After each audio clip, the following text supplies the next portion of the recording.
Good morning, Radhe Radhe. चलिए शुरू करते हैं चैप्टर 6 के क्वेश्चन एंड आंसर्स। तो सबसे पहले अपन शुरू करने वाले हैं ऐसे 560 के क्वेश्चन एंड आंसर्स। और देखिए अगर आप इन चैप्टर्स के क्वेश्चन देखोगे ना तो आपको इसमें एक पैटर्न दिखेगा कि इंस्टीट्यूट एक ही चीज को क्या करी है, रिपीटेडली पूछी है। मतलब इंस्टीट्यूट का क्या है, वो है फेवरेट, उसके आने के चांसेस क्या है, ज्यादा है। तो इसलिए चैप्टर क्या हो जाता है, और ज्यादा इजी हो जाता है। एंड दूसरी चीज जो इसकी इंपॉर्टेंट चीज है क्या है, ध्यान रखना, ये जो चैप्टर है वो इंस्टीट्यूट का फेवरेट है। ऑलमोस्ट हर अटेम्प्ट में आपको यहाँ में इस चैप्टर से क्वेश्चन देखने को मिलेगा, राइट। तो इस लेक्चर को बड़े आराम से आपको अच्छे से देखना है, बिल्कुल भी इसमें बदमाशी नहीं करनी है, राइट। तो चलिए शुरू करते हैं ऐसे 560। कौन सा है, सब्सिक्वेंट इवेंट्स। तो सबसे पहला क्वेश्चन देखते हैं क्या है। ओ माय गॉड, इतना बड़ा क्वेश्चन है। एक बार लास्ट की 1 से 2 लाइन पढ़ते हैं, क्या है। देखिए, ऑन 8 मई board amended the account, approved the same and requested the auditor to consider this event and issue a fresh audit report for the year ended 31st March 2022. Analyze the issue involved and give your view as to whether or not the auditor could accede to the request of the board of directors. Okay, ठीक है। एकदम clearly indicate नहीं होता है कि question कौन से standard का है या फिर किस चैप्टर का, पर फिर भी अगर आपने 2 से 3 बार क्या किया है, इन क्वेश्चंस की प्रैक्टिस करी है, तो ऐसा क्वेश्चन आएगा तो आपको एक बार में क्लिक हो जाएगा कि क्वेश्चन किसका है, सब्सिक्वेंट इवेंट्स का है, राइट। तो चलिए अभी वो क्वेश्चन देखते हैं, क्वेश्चन क्या है।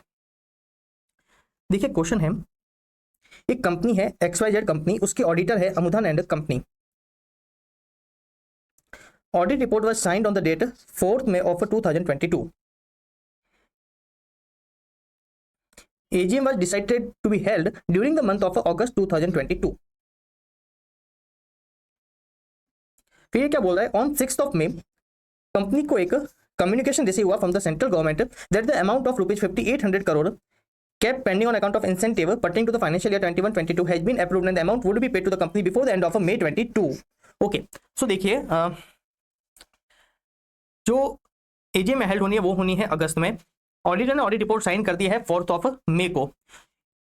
फिर इनको 6 May को सीजी से कम्युनिकेशन आता है कि उनको 5800 करोड़ क्या मिलेंगे, रुपए मिलेंगे, जो उनको है ना मई एंड तक मिल जाएंगे, राइट। ना to query to Chief Financial Officer of the company by the board, it was informed that this amount had not been recognized in the audited financial statement in view of the same not being released before the close of the financial year and due to uncertainty of a receipt. Okay, audited financial statement में इसको included नहीं किया गया है। Now having received the amount, the BOD wishes to include this amount in the financial statement of the company for the financial year ended 31st March 2022. Now, on 8th May 2022, board amended the accounts, approved the same, requested the auditor to consider this event and issue a fresh audit report for the year ended 31st March 2022. तो देखिए, अगर कोई event arise होता है after the date of financial statement, right, ये उसका question है, बराबर। और हमने ऑडिट रिपोर्ट साइन कर दी है 4th May को, बराबर। अब उसके बाद क्या कर रही है, कोई ऐसा सिग्निफिकेंट इवेंट हुआ है, क्या हुआ है, कोई सिग्निफिकेंट इवेंट हुआ है जिसके कारण बीओडी क्या कर रही है, अपने फाइनेंशियल स्टेटमेंट को क्या कर रही है, अमेंड कर रही है। तो देखिए उसके ऑडिटर क्या करता है, सबसे पहले आइडेंटिफाई करता है, मैनेजमेंट से डिस्कस करता है, देखता है क्या फाइनेंशियल स्टेटमेंट को अमेंड होने की जरूरत है। अगर मैनेजमेंट राइट उसको कंसीडर करे तो क्या मैनेजमेंट फाइनेंशियल स्टेटमेंट को अमेंड कर रहा है या नहीं कर रहा है। ओके, अगर मैनेजमेंट क्या कर रहा है, फाइनेंशियल स्टेटमेंट को क्या कर रहा है, अमेंड कर रहा है, क्या कर रहा है, अमेंड कर रहा है, तो उस केस में अपन क्या देखा था, ऑडिटर क्या करता है, उस केस में नई ऑडिट रिपोर्ट क्या करता है, इशू करता है, या फिर ड्यूअल डेटिंग वाला कंसेप्ट भी फॉलो कर सकता है, बराबर। पर ध्यान रखना उसकी जो डेट होगी, राइट, डेट होगी on the amended financial statement, right, वो ध्यान रखना कब की होनी चाहिए, after the approval of the BOD of the amended financial statement, right. हमारी ऑडिट रिपोर्ट की डेट क्या होगी, उसके बाद में होगी, बराबर। तो बड़ा इजी क्वेश्चन है, सिंपल क्वेश्चन है। देखिए इश्यू इन्वॉल्व क्या है, देखिए आपको ये इश्यू लिखने की जरूरत नहीं है, राइट। इंस्टीट्यूट ने लिखा है तो वेल एंड गुड, आपको लिखने की जरूरत नहीं है। अगर आपको सेम क्वेश्चन याद रहे कि यार ऐसा ही क्वेश्चन और सिमिलर क्वेश्चन इंस्टीट्यूट ने पूछा है तो इसमें लिख देना, अदरवाइज आपको लिखने की जरूरत नहीं होती है, बराबर। आप इसमें फैक्ट्स ऑफ द केस अपन ये जो इश्यू इन्वॉल्व है ये वही चीज करी, तो फैक्ट्स ऑफ द केस अपन बताते हैं क्या है ना। फैक्ट्स ऑफ द केस है कि हमने ऑडिट रिपोर्ट इस डेट को साइन कर दी है, उसके बाद क्या हो रहा है, फाइनेंशियल स्टेटमेंट को अमेंड किए जा रहे हैं, उस केस में ऑडिटर की क्या रिस्पांसिबिलिटी, क्लियर। तो आपको क्या करना है इसमें, एज पर ऐसे है ना 560 का रेफरेंस देना है, साथ में आप इंडेक्स 10 का भी आप ना रेफरेंस दे सकते हो, events after the reporting period, right.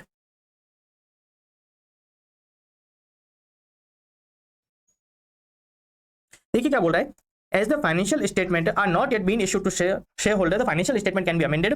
Hence, the financial statement may be amended so as to incorporate any significant event which provide evidence of the condition that existed at the end of the reporting period. Okay. अब देखिए उस case में auditor की क्या responsibility, सबसे पहले auditor क्या करेगा, मैनेजमेंट के साथ डिस्कस करेगा, फिर डिटरमाइन करेगा क्या फाइनेंशियल स्टेटमेंट में अमेंडमेंट की जरूरत है और क्या मैनेजमेंट अमेंड कर रहा है, राइट। अगर मैनेजमेंट क्या कर रहा है, अमेंड कर रहा है, तो उस केस में ऑडिटर क्या करेगा, देखिए ऑडिटर क्या करेगा, तो auditor shall extend the audit procedure to the date of the new auditor's report and provide a new auditor's report on the amended financial statement. या फिर ध्यान रखना अगर वो कोई स्पेसिफिक अमेंडमेंट कर रहे हैं, राइट, कोई फुटनोट वगैरह ऐड करना है, जैसा कोई अमेंडमेंट वगैरह कर रहे हैं, तो उस केस में ऑडिटर क्या कर सकता है, ड्यूअल डेटिंग वाला कंसेप्ट भी क्या कर सकता है, फॉलो कर सकता है, या फिर नई ऑडिट रिपोर्ट भी दे सकता है। तो बड़ा सिंपल क्वेश्चन है, राइट। दोनों ऑप्शन ऑडिटर के पास अवेलेबल है, ऑडिटर चाहे जो है ना यूज कर सकता है। अब देखिए नेक्स्ट क्वेश्चन है, इसकी भी एक बार लास्ट की 1 से 2 लाइन पढ़ते हैं, क्या अपन को कुछ बेनिफिट होता है या नहीं होता है।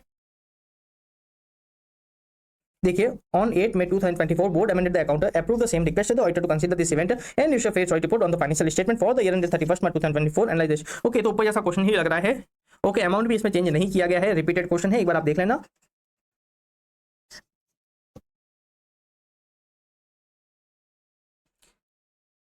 ये देखिए, इस चीज को हाईलाइट करना, ये ऊपर वाले क्वेश्चन में इसका रेफरेंस नहीं दिया गया था, और ये आई थिंक क्वेश्चन बाद में पूछा गया है। ओके, इसमें पीरियड मेंशन नहीं है कि कब क्वेश्चन इंस्टीट्यूट ने नया क्वेश्चन मेंशन किया है, बट ये नया क्वेश्चन है।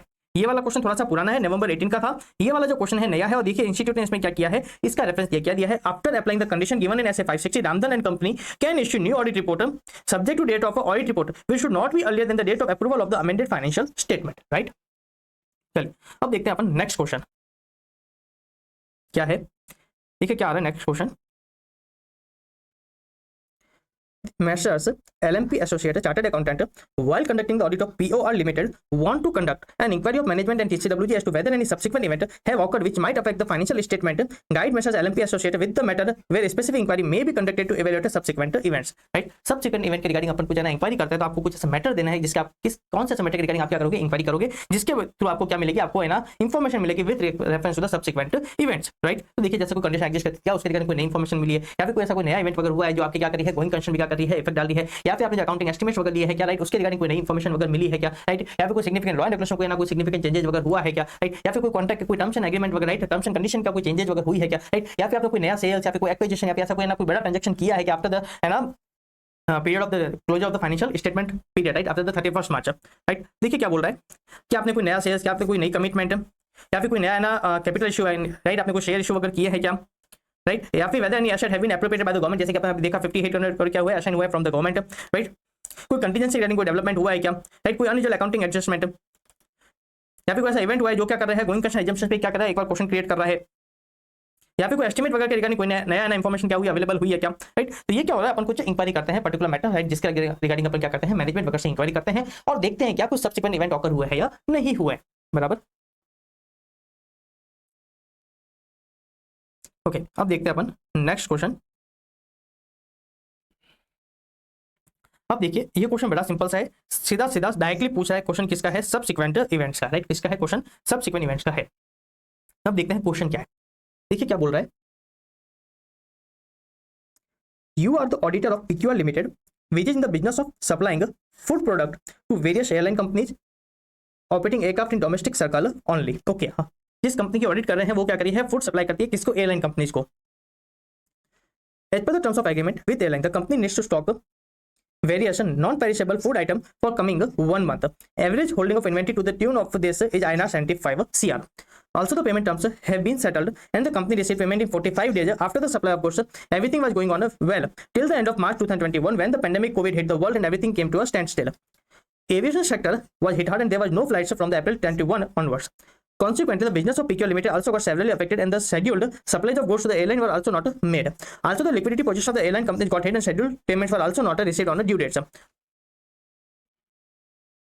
Now, as the auditor of PQR Limited, what audit procedure would you perform to ensure that all subsequent events are considered so that financial statement for the year ended 31st March 2021 represent true and fair view? Okay, देखिए subsequent events को, right, क्या entity subsequent event के regarding जो भी adjustment करना है in the financial statement, क्या management उससे कंप्लाई कर रहा है नहीं कर रहा है, राइट। तो देखिए क्या बोल रहा है, ऑडिटर उसके लिए क्या प्रोसीजर परफॉर्म करता है, राइट, ऑडिटर उसके लिए क्या प्रोसीजर परफॉर्म करता है। तो देखिए सबसे पहले रेस्पॉन्सिबिलिटी किसकी होती है, मैनेजमेंट की होती है, तो राइट, तो मैनेजमेंट से सबसे पहले इंक्वायरी करी जाएगी क्या आपने कोई इवेंट्स आइडेंटिफाई किया, राइट। दूसरा मैनेजमेंट का जो आइडेंटिफिकेशन प्रोसेस है, राइट, ऑडिटर क्या करेगा, उसकी है ना अंडरस्टैंडिंग लेगा, ऑडिटर क्या करेगा साथ में खुद भी क्या करेगा, कुछ चीजों का ना इंस्पेक्ट करेगा, कुछ और चीजों की रिगार्डिंग क्या करेगा, इंक्वायरी करेगा, राइट। पर्टिकुलरली जो मिनट्स ऑफ मीटिंग, राइट, जो है ना मीटिंग्स हेल्ड हुई है after the closure of the financial year, right, 31st March के बाद जो मीटिंग हेल्ड हुई है, ऑडिटर क्या करेगा, उसके मिनट्स भी चेक करेगा, राइट। कुछ दूसरे डॉक्यूमेंट्स वगैरह भी है, राइट, जैसे कोई कम्युनिकेशन वगैरह हुए हैं विद लीगल ना काउंसिल वगैरह या फिर उनके जो लीगल डिपार्टमेंट उसके साथ जो कम्युनिकेशन होता है, या फिर जो कोई कैश फ्लो फोरकास्ट या फिर कोई इंटरनल फाइनेंशियल स्टेटमेंट वगैरह बने हुए होते हैं, राइट, ऑडिटर क्या करता है, उन सबको भी क्या करता है, एक बार चेक करता है। साथ में ध्यान रखना ऑडिटर क्या करता है, मैनेजमेंट से रिटर्न रिप्रेजेंटेशन भी लेता था, बराबर।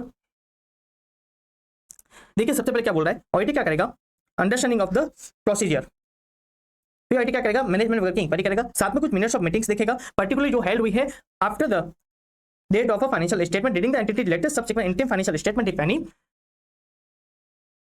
और अपने कुछ 1-2 अपने क्या किया एक्स्ट्रा पता है, आपको ये 4 ही लिखोगे तो आपका काम चल जाएगा। तो बड़े इजी क्वेश्चन आ रहे हैं, राइट। अब अपन देखते हैं नेक्स्ट क्वेश्चन क्या है। अब देखिए यहाँ पे क्लियरली पूछा कि आपकी रेस्पॉन्सिबिलिटी बताना है एज पर ऐसे 560। क्या बताना है आपको? अपनी रेस्पॉन्सिबिलिटी बताना है एज पर ऐसे 560। तो अगेन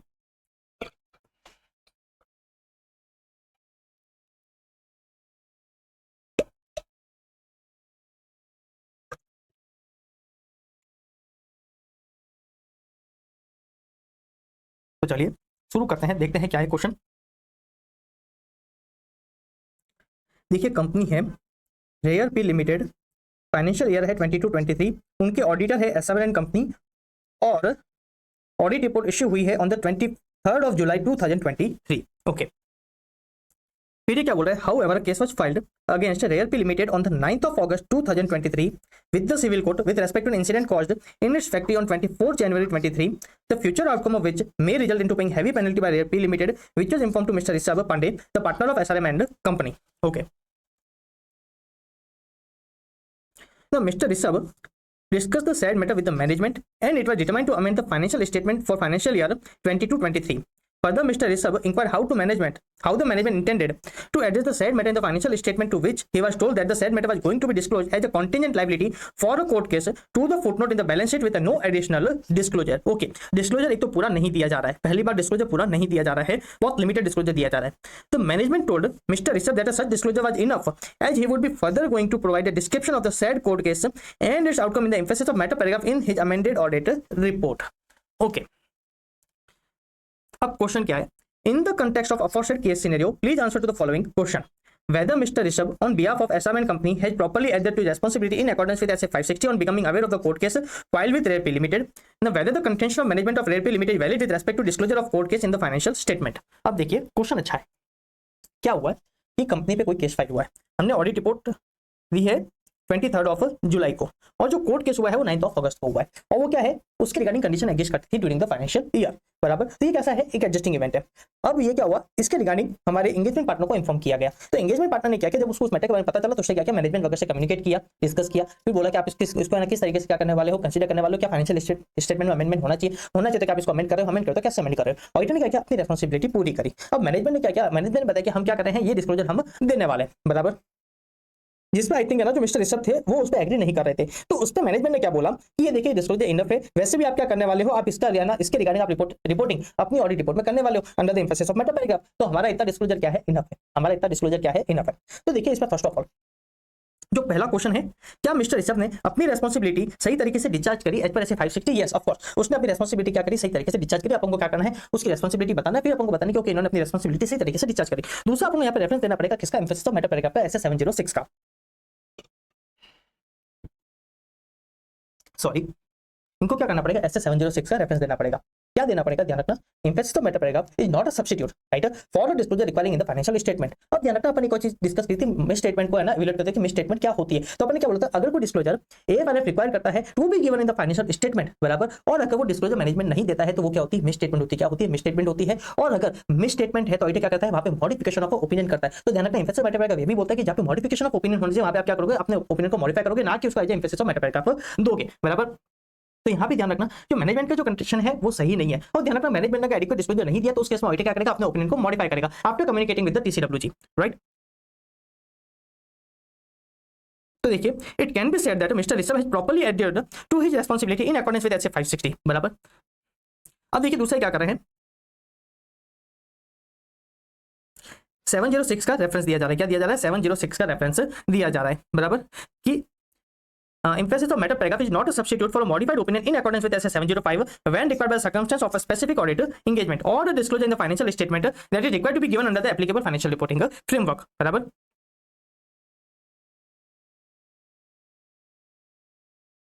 तो चलिए ये क्वेश्चन बड़ा सिंपल था, एक बार इसको रीड करना, इसमें और कुछ ज्यादा खास नहीं दिया हुआ है, बराबर।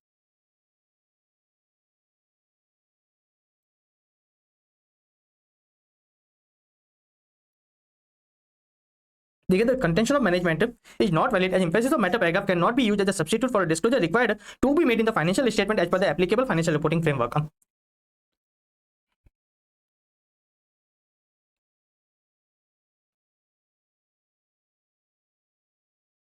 चलिए अब देखते हैं नेक्स्ट क्वेश्चन क्या है। देखिए कंपनी है XYZ लिमिटेड, उनके ऑडिटर है CS Shobhit for the year ended 23-24। Company export के बिजनेस में है। The audit is nearing completion in the month of July 2024। Audit अभी तक कंप्लीट नहीं हुई है। ध्यान रखना, इन छोटी छोटी चीजों पे आपका ध्यान जाना चाहिए, बराबर। However it becomes known to CS Shobhit that one of the overseas buyer has made a legal claim against the company on 1st June 2024, okay, for injury caused to a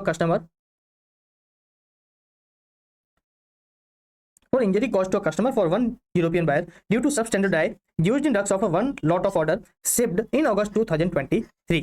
The management of company has decided to agree to an out-of-court settlement of rupees 4 crore to protect its reputation. The financial statement of the company are silent on this issue.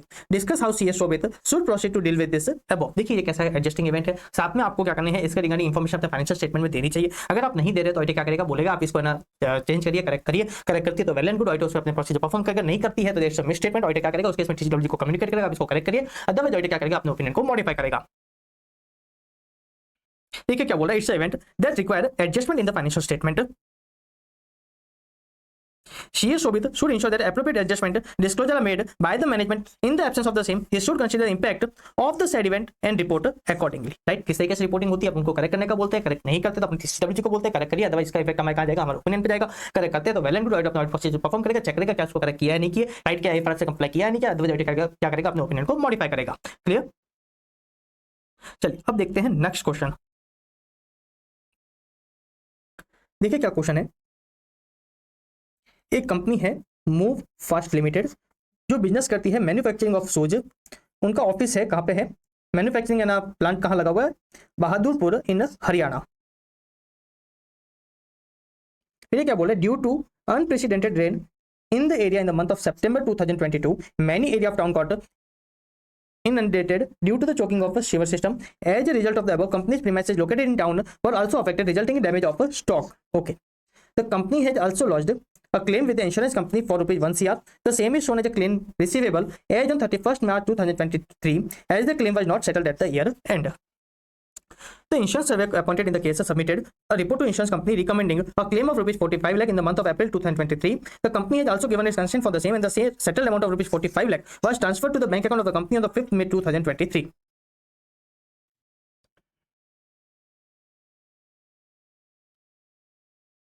Now you have just finished performing a substantive procedure for the company by the end of May 23.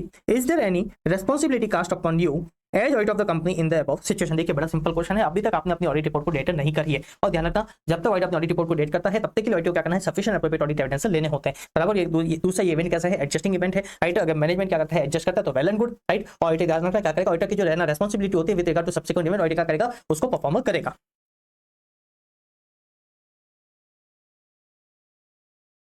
देखिए इन्होंने क्या बोला, further performance of substantive procedure has been finished implying that audit report is not yet issued. यहाँ पे समझने वाली बात है क्या है कि यहाँ पे ऑडिट रिपोर्ट इशू नहीं हुआ। अब यहाँ पे देखना, अगर कोई टीचर बोल रहा है, फिर कोई बोला यहाँ पे ना क्वेश्चन में एम्बिग्यूटी थी, तो यहाँ पे कोई क्वेश्चन में कुछ भी एम्बिग्यूटी नहीं है, राइट ना। अब ये क्या बोल रहे हैं, therefore financial statement as on 31st March 2023 should be adjusted to reflect the fresh information emanating from the desired events and management should be asked to take appropriate action in this regard so that adjustment pertaining to above is properly reflected in the financial statement in accordance with the applicable financial reporting framework. Right, तो बड़ा easy question है, आप इसको repeated nature में भी डाल सकते हो, क्योंकि देखिए अगर आप ऊपर वाला क्वेश्चन करोगे ना, जो लॉस वाला क्वेश्चन था 4 लाख का, 4 CR का उसको जो है ना पेमेंट उसने किया था, राइट, तो उससे सिमिलर क्वेश्चन है, बराबर। तो आप इसको रिपीटेड कैटेगरी में भी आप इसको डाल सकते हो, आपको इसको वापस देखने की जरूरत नहीं है। अब अपन देखते हैं next question. Okay, this is the last question of this essay 560। देखिए क्या बोल रहा है,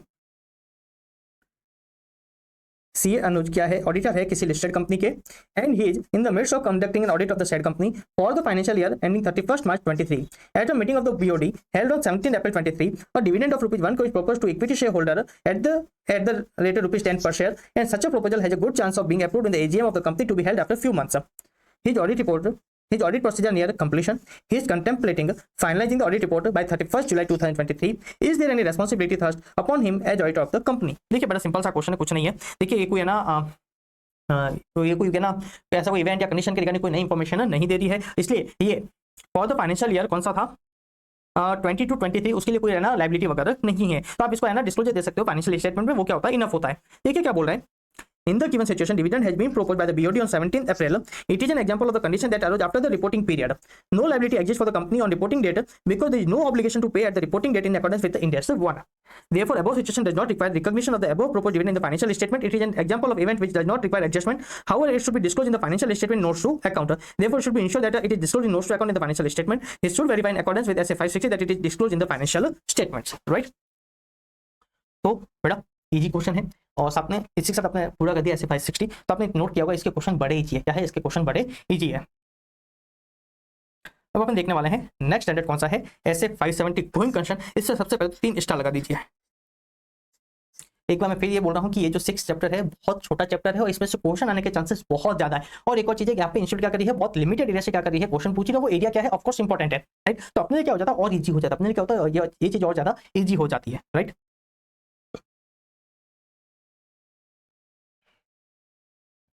सॉरी गाइज, चलिए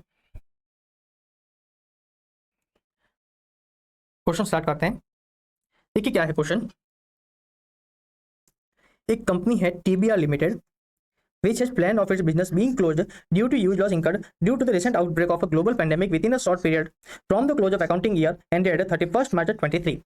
The financial statement for the said year have been prepared on the same basis as in the earlier period with an additional note that the business of the company shall cease in near future and the assets shall be disposed of in accordance with the plan of disposal as decided by the management. The statutory audit of the company indicated this aspect in key audit matter only by reference as to possible cessation of business and making of adjustment, if any, to be made at the time of a cessation only. Comment on the reporting by the statutory auditor as above. अब देखिए इस question में थोड़ी सी ambiguity है। इन्होंने देखिए ये जो लाइन बोली है ना, same basis as in the earlier period. अब यहाँ पे क्या है, यहाँ पे आपको एजम्पशन लेना पड़ेगा कि यार पिछले साल, राइट, अपन रिपोर्टिंग कर रहे हैं फॉर द ईयर एंडेड 22-23। अब क्वेश्चन है कि 21-22 में कौन से बेसिस पे फाइनेंशियल स्टेटमेंट को बनाए गए। अगर गोइंग कंसर्न बेसिस पे फाइनेंशियल स्टेटमेंट को बनाए गए थे, राइट, पिछले साल, और अगर इस साल क्या बोले हैं उसी सेम बेसिस पे क्या कर रही है मैनेजमेंट फाइनेंशियल स्टेटमेंट को बना रही है, बराबर। तो ध्यान रखना मैनेजमेंट का प्लान है कि नियर फ्यूचर में क्या करने वाले हैं, अपने बिजनेस को बंद करने वाले हैं। तो उस केस में ध्यान रखना गोइंग कंसर्न बेसिस पे अकाउंटिंग नहीं करी जा सकती है, फर्स्ट केस। तो ध्यान रखना अगर पिछले साल गोइंग कंसर्न बेसिस पे था तो आप इस साल सेम गोइंग कंसर्न बेसिस पे नहीं बना सकते। अगर बनाते हो तो ऑडिटर क्या करेगा उस केस में, सबसे पहले उस चीज को करेक्ट करने का बोलेगा, नहीं करते तो ऑडिटर क्या करेगा अपने ओपिनियन को मॉडिफाई करेगा। क्या करेगा ऑडिटर वहां पे एडवर्स ओपिनियन एक्सप्रेस करेगा, क्लियर। पर दूसरी चीज अगर क्या कर रही है मैनेजमेंट, क्या कर रही है पिछले साल भी क्या कहता है गोइंग कंसर्न बेसिस पे अकाउंटिंग नहीं करी थी, तो क्या है मैनेजमेंट क्या कर रहा है इस साल भी गोइंग कंसर्न बेसिस पे अकाउंटिंग नहीं कर रहा है, राइट। अब देखते हैं इंस्टीट्यूट ने क्या है ना एजम्पशन लिया। देखिए note, it is assumed that financial statement of current period as well as of the earlier period are not prepared on going concern basis of accounting. अब देखिए मेरा ये मानना है कि ये जो एजम्पशन है आपको बिगनिंग ऑफ द क्वेश्चन में दे देना चाहिए कि हम क्या एज्यूम कर रहे हैं, बराबर।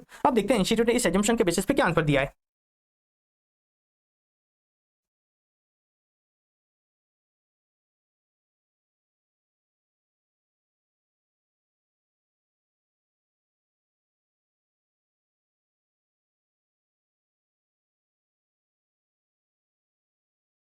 ओके तो देखिए यहाँ पे ऑडिटर क्या कर रहा है अपने ओपिनियन को मॉडिफाई नहीं कर रहा है। क्यों? इंस्टीट्यूट ने मान के चल रही है कि देखिए मैनेजमेंट क्या कर रहा है, मैनेजमेंट एज्यूम कर रही है कि वो क्या कर रही है अपने बिजनेस को बंद करने वाली है, राइट। उस केस में ध्यान रखना क्या होता है एक सिग्निफिकेंट कंडीशन है, बराबर। साथ ही ध्यान रखना इस केस में गोइंग कंसर्न बेसिस पे अकाउंटिंग नहीं होती है। अब इंस्टीट्यूट ने माना कि पिछले साल भी है ना उन्होंने गोइंग कंसर्न बेसिस पे अकाउंटिंग नहीं करती, इस साल भी क्या करिए गोइंग कंसर्न बेसिस पे अकाउंटिंग नहीं कर रही। ओके वेल एंड गुड, कोई बात नहीं है। साथ में उन्होंने क्या किया उससे रिगार्ड एडिक्वेट डिस्क्लोजर दे दिया है। अब ऑडिटर क्या कर रहा है,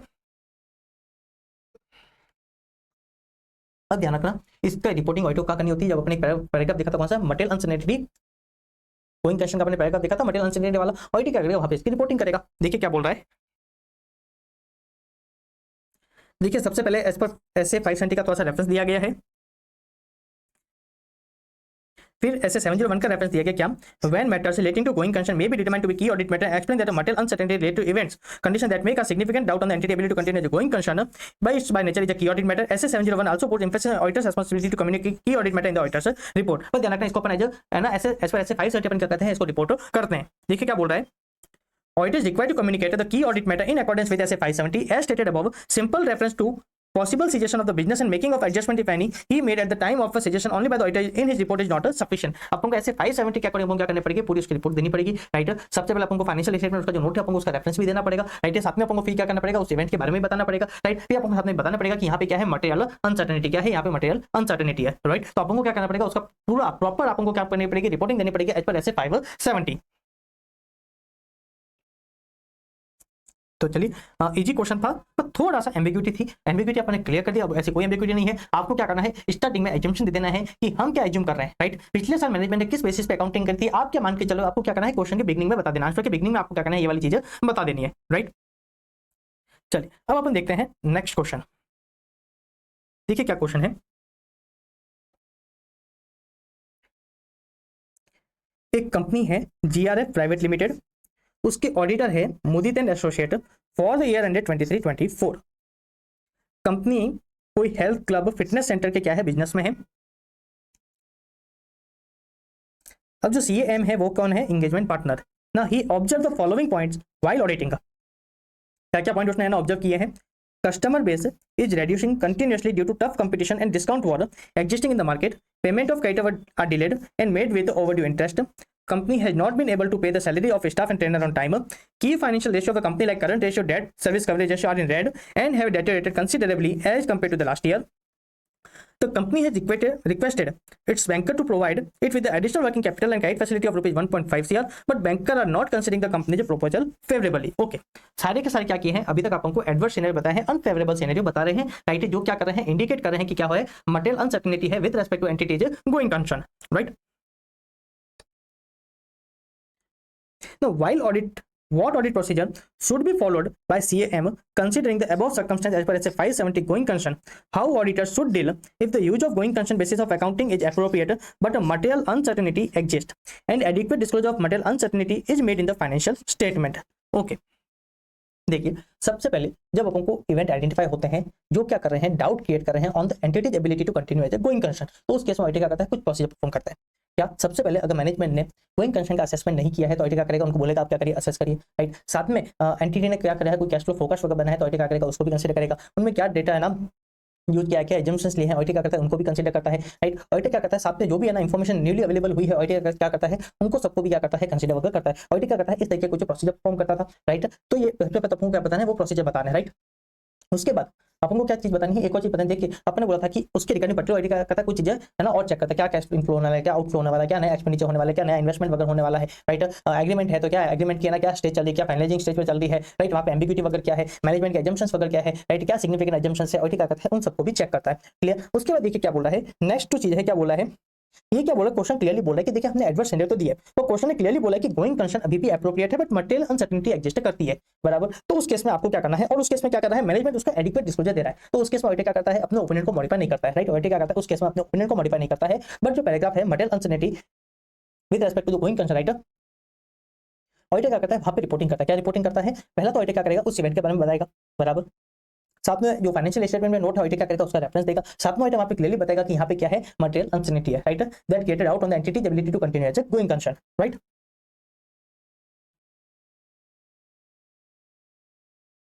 देखिए क्या बोल रहा है, अगर मैनेजमेंट अभी तक है ना गोइंग कंसर्न का असेसमेंट नहीं किया तो ऑडिटर को है ना असेस करने का बोलेगा। ऑडिटर के फ्यूचर मैनेजमेंट के जो फ्यूचर एक्शन है, ऑडिटर क्या करेगा, उसके रिगार्डिंग क्या करेगा, इवैल्यूएट करेगा, उनको इंक्वायरी करेगा, आपके है ना इस एडवर्स सिनेरियो को डील करने के लिए आपकी क्या फ्यूचर एक्शन है। अगर एंटिटी ने कोई कैश फ्लो फोकस बनाया तो ऑडिटर क्या करेगा, उसको भी इवैल्यूएट करेगा। Consider whether any additional factor have become available since the date on which the management made its assessment, और लास्ट में क्या करेगा, मैनेजमेंट से एक रिटर्न रिप्रेजेंटेशन भी लेगा विद देयर फ्यूचर एक्शंस वगैरह, राइट। फिर कुछ एडिशनल चीजें थी तो अपन ऑलरेडी है ना क्लास में अच्छे से डिस्कस करी है। फिर देखिए जो सेकंड जो पार्ट है उसका जो ये आंसर दे रहे हैं, क्या बोल रहा है, further as per SA 570 if adequate disclosure about the material uncertainty is made in the financial statement, the auditor shall express an unmodified opinion and the auditor report shall include a separate section under the heading material uncertainty related to going concern. उसमें क्या करेगा, सबसे पहले draw attention to the note in the financial statement that disclose the matter, then साथ में क्या करेगा, auditor बताएगा इवेंट और condition that create material uncertainty that indicated that a material uncertainty exists that make a significant doubt on the entity ability to continue the going concern and the auditor's opinion is not modified in respect of the matter, right। तो बड़े देखिए easy question है। अब आप देखते हैं इसका next question क्या है।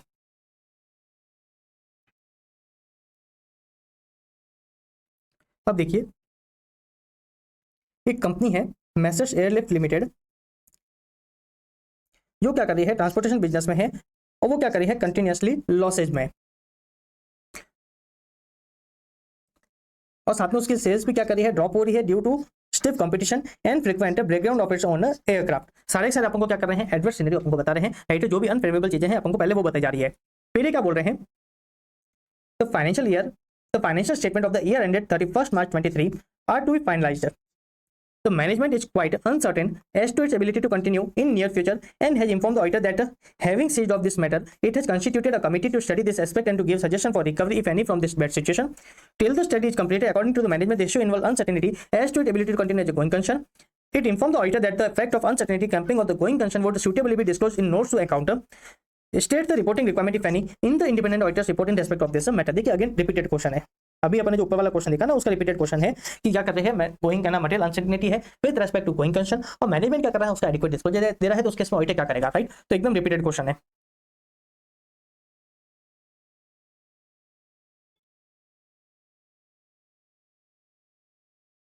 राइट। एक बार आप इसको रीड करना।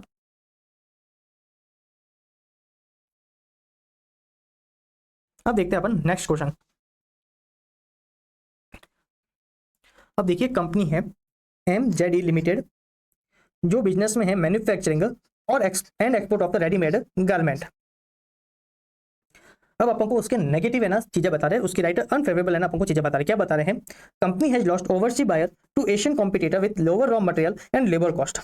एक तो कंपनी की क्या हुई है, ओवरसीज बायर कम हुए हैं, दूसरा ध्यान रखना क्या हुआ है, कॉम्पिटिशन बढ़ गया है। As a result MZE limited has lost out on a significant chunk of export order and the trend has become more pronounced in the year 22-23. Further, the US economic recession caused a delay in company overseas payment, leading to the company being unable to keep its loan repayment commitment with the banker. Okay, उसके कारण एक और ना जो चीज क्या हुआ है, यूएस में ना इकोनॉमिक रिसेशन चल रहा है, इसके लिए कंपनी को क्या हो रहा है, ओवरसीज पेमेंट नहीं मिल पा रहा है। पहला एक और ना एडवर्स सिनेरियो बताया, दूसरा उसके कारण क्या हो रहा है, कंपनी अपने भी जो है ना लोन के रिगार्डिंग रीपेमेंट करना है, कंपनी वो भी नहीं कर पा रही है। एक और अपन को क्या बताया, उसका एडवर्स सिचुएशन बताइए। Now, further, the company has not been able to pay its creditor on time. Company अपने क्रेडिटर को भी टाइम पे पे नहीं कर पा रही है। Even statutory dues payable by the company are either not paid or being paid after a gap of 5 to 6 months, leading to extra cost. Due to declining revenue, the company cannot cover its fixed cost and begun laying off employees. Okay, देखिए बहुत सारे है ना adverse scenario अपन को बता दिया है, right. बहुत सारे एडवर्स सिनेरियो, कंपटीशन है, सेल्स गिर रही है, लॉस हो रहा है, क्रेडिटर को पेमेंट नहीं कर पा रहे, लोन का पेमेंट नहीं कर पा रहे, सैलरी का पेमेंट नहीं कर पा रहे हैं, राइट। इवन तो अपनी जो फिक्स कॉस्ट है वो भी कवर नहीं कर पा रहे, राइट। वर्किंग कॉस्ट तो बहुत दूर की बात, ऑपरेटिंग कॉस्ट तो अलग बात है, वो अपनी फिक्स कॉस्ट भी है ना कवर नहीं कर पा रहे हैं। अभी क्या बोल रहे हैं, considering all this circumstance CAP doubt the company's ability to continue the going concern while conducting the statutory audit for the year ended 22-23. He is studying a management assessment of the company's ability to continue the going concern by studying projected profitability statement for the next 2 years containing turnover, expense, profit estimate. Comment on the above situation with specific reference to audit procedure being performed by CAP in context of the relevant standards on auditing. Okay, देखिए going question एकदम से change हो गया। पहले अपन को बहुत सारे negative scenario बता दिए, बराबर। अब CAP को क्या लग रहा है, यार इन सब सिचुएशन को कंसीडर करते हुए गोइंग कंसर्न है ना थोड़ा सा खतरे में लग रहा है, राइट। ऐसा लग रहा है कि एंटिटी से गोइंग कंसर्न नहीं है, बराबर। अब ये देखिए आगे जो एक इंपॉर्टेंट चीज हो रही है जिसपे आपका ध्यान जाना चाहिए, मैंने आपको क्लास में भी चीज को नोट करने का बोला था। क्या बोल रहे हैं, देखिए he is studying management assessment of company ability to continue going concern by studying projected profitability. अपन ने हमेशा यहाँ पे बोला था ध्यान रखना, आपको क्या करना है, फोरकास्ट को एवेल्यूएट करना है। अपन प्रोजेक्शंस को इस केस में एवेल्यूएट नहीं करते, राइट। प्रोजेक्शंस में क्या होता है, थोड़ा सा हाइपोथेटिकल सिचुएशन क्या होती है कंसीडर करी जाती है, उसमें अपने पास डेटा इतना रेलेवेंट नहीं होता है, राइट ना। अपन को उसमें ना कोई पास्ट एक्सपीरियंस वगैरह होता है, साथ में सिग्निफिकेंट एजम्पशंस पे क्या होता है वहाँ पे ज्यादा होते हैं, राइट। तो उसमें क्या होती है, वेरिएबिलिटी क्या होती है, ज्यादा होती है। तो उसमें अपन को क्या करना चाहिए, फोरकास्ट को अपन को क्या करना चाहिए, एवेल्यूएट करना चाहिए। क्या करना चाहिए, फोरकास्ट को एवेल्यूएट करना चाहिए, ना कि प्रॉफिटेबिलिटी प्रोजेक्टेड स्टेटमेंट को, राइट। तो अपन को बेसिकली यहाँ पे प्रोसीजर्स बताने की ऑडिटर इस केस में क्या प्रोसीजर परफॉर्म करेगा।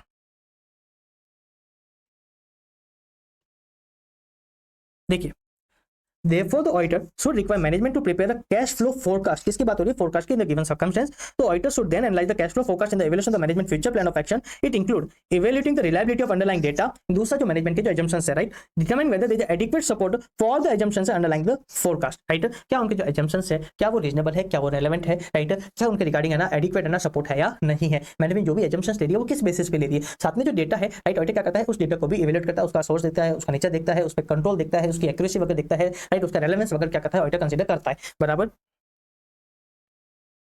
अभी देखिए, अब जब फोरकास्ट जब प्रिपेयर किया तो उस पर अपन क्या करते हैं कि कहां से हमको कैश इनफ्लो होने वाला है, कहां हमारा कैश आउटफ्लो होने वाला है, बराबर। किस तरीके से हम क्रेडिटर की डिमांड को फुलफिल करेंगे, किस तरीके से हमें ना नया सेगमेंट और लेंगे, क्योंकि ना अपन को कैश जनरेट भी करना पड़ेगा, राइट। किस तरीके से हम अपन ना कोई ना लोन फैसिलिटी जो लोन फैसिलिटी है उसकी जो टर्म्स है उसको अपन वापस से किस तरीके से रिस्ट्रक्चर करने वाले हैं, ऑडिटर क्या करता है, इन सब चीजों को इवैल्यूएट करता है। देखिए क्या बोल रहा है,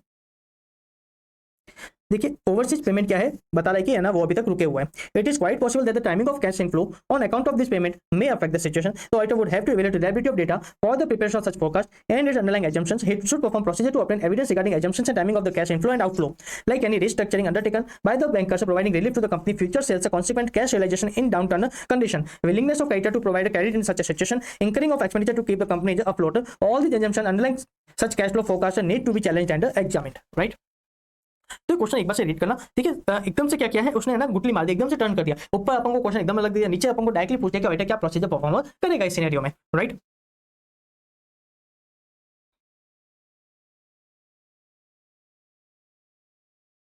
अब देखिए एक और चीज है, देखिए क्या बोल रहा है, ऑडिटर को जो प्रॉफिटेबिलिटी जो प्रोजेक्शन है उसकी जगह ऑडिटर को क्या करना चाहिए, कैश फ्लो फोरकास्ट पे क्या करना चाहिए, फोकस करना चाहिए, नॉट ऑन द प्रोजेक्शंस।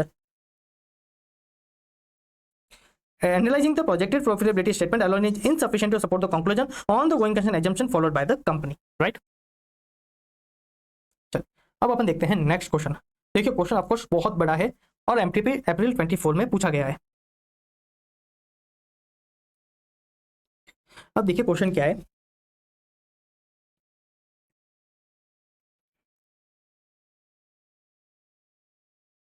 देखिए कंपनी है नंदिनी लिमिटेड, वो केमिकल मैन्युफैक्चरिंग के बिजनेस में है। उनका बिजनेस जो मैन्युफैक्चरिंग प्लांट है वो है कानावली विलेज में। उसके ऑडिटर है वाशवेन कंपनी, फाइनेंशियल ईयर चल रहा है 22-23। अब during the course of audit was when company को पता चला कि कंपनी को एक सो कॉज नोटिस रिसीव हुआ from the tribunal based on the investigation perform by the regional forest department for violating environmental laws. Upon gathering a further understanding of the said matter, it was identified that Nandini Limited was dumping a toxic solid waste without treating it on the nearby ground, and because of this, the nearby water bodies were getting polluted. Based on the preliminary investigation performed by the Regional Forest Department under the direction of the National Green Tribunal, it was identified these practices were carried on since the 2009, and a lot of damage has been done to the environment by Nandini Limited. A SOCO notice was already issued to Nandini Limited by the National Green Tribunal for levying a penalty of rupees 700 crore. Oh my goodness. The unaudited profit for the financial year 22-23 of the Nandini Limited was rupees 49 crore, and the unaudited revenue was rupees 120 crore. Upon inquiring, it was identified that the Nandini Limited had disclosed this matter in the financial statement by way of footnote, the extract of which is provided below. The company has received a SOCO notice from the National Green Tribunal for some potential violation of environmental laws, and the company's legal department has assessed and found that the judgment would be in the favor of company. Accordingly, no provision has been created for such a notice. In the light of the above scenario, kindly provide what should be the appropriate option for the statutory auditor of the company to report on this matter. एक second guys hold करिएगा, 2 minute का break लेते हैं, फिर अपन क्या करते हैं, शुरू करते हैं। हाँ जी, तो बस 2 सेकंड रुकिए, फिर अपन क्वेश्चन को कंप्लीट करते हैं।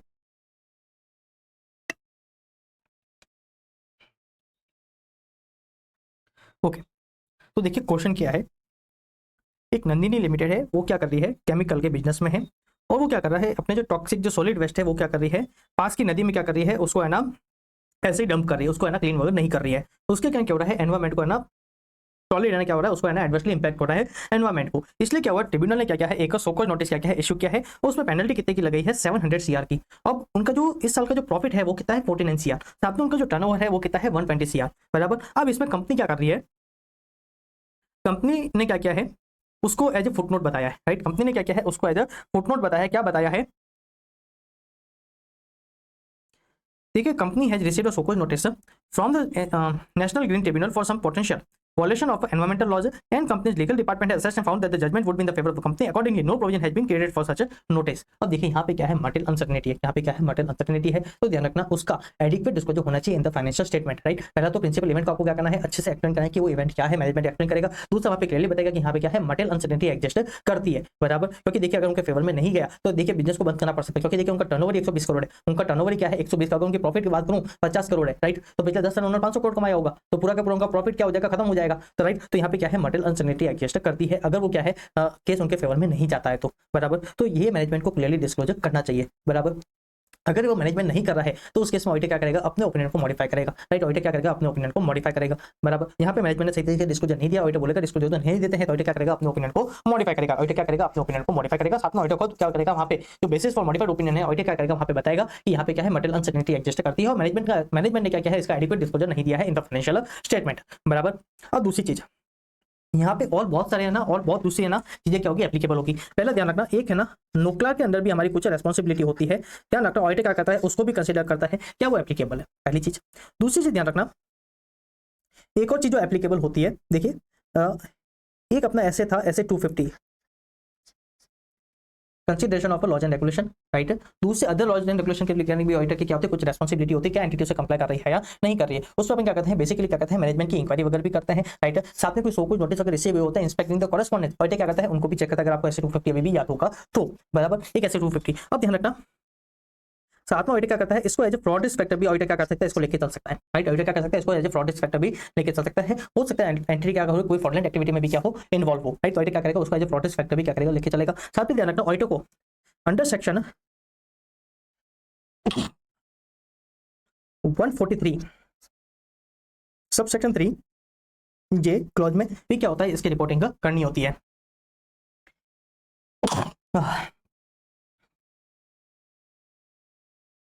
एक सेकंड गाइस, बस 1 मिनट का ब्रेक लेते हैं, फिर वापस स्टार्ट करते हैं। ओके, तो अपन कहाँ थे, 143 3J पे थे, राइट। जो क्या बोलता है, क्या कंपनी ने जो भी पेंडिंग लिटिगेशन है, क्या उसका एडिक्वेट डिस्क्लोजर अपने फाइनेंशियल स्टेटमेंट दिया, साथ में उसका क्या इंपैक्ट वगैरह हुआ है, क्या एंटिटी ने उसके बारे में डिस्क्लोज किया या नहीं किया। क्या नहीं करती तो ऑडिटर क्या करना था, उसकी रिपोर्टिंग करनी पड़ती है, राइट। फिर देखिए एक अपना था ऐसे 501, जो क्या बात करता है, completeness of the litigation and claim, right. तो देखिए मल्टीपल चीजें एप्लीकेबल होती है, अच्छा क्वेश्चन है। अब देखिए यहाँ पे क्या दिया हुआ है, देखिए सबसे पहले दिया हुआ है reference as per SA 250 consideration of laws and regulation,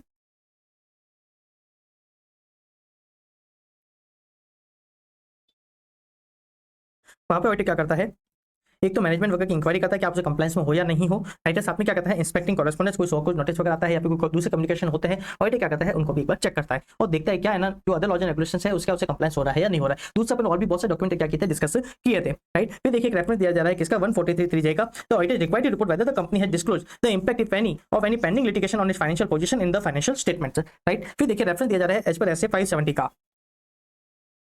देखिए क्या बोला, एडिक्वेट डिस्क्लोजर नहीं दिया जाता है तो उस केस में ऑडिटर क्या करेगा, अपने ओपिनियन को क्या करेगा, मॉडिफाई करेगा, राइट।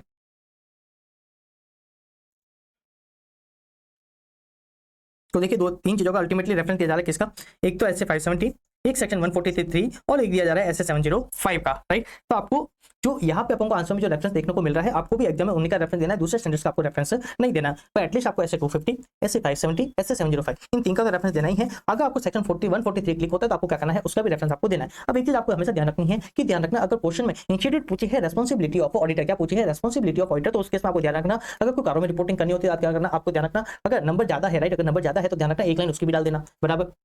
अगर कोई कंपनी में कोई रिपोर्टिंग होती है तो ध्यान रखना एक लाइन उसकी भी डाल देना। जो रेलेवेंट स्टैंडर्ड एप्लीकेबल है, आपको क्या करना है, उसका रेफरेंस तो आपको देना ही है, राइट। चलिए अब अपन देखते हैं next question.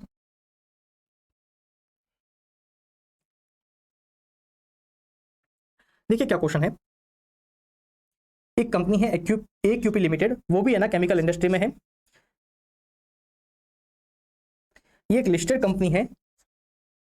The company was facing extreme liquidity constraint and there was multiple indicators that casted doubt over the company's ability to continue as a going concern. The company was led into insolvency proceeding by a consortium of bank led by PNB, and the NCLT ordered the commencement of the corporate insolvency process against the company on 31st August 2022.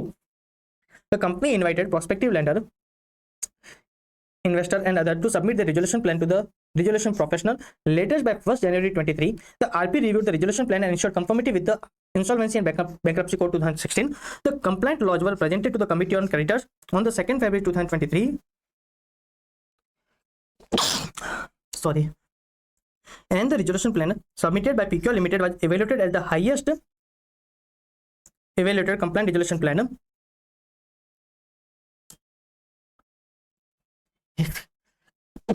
एक second guys,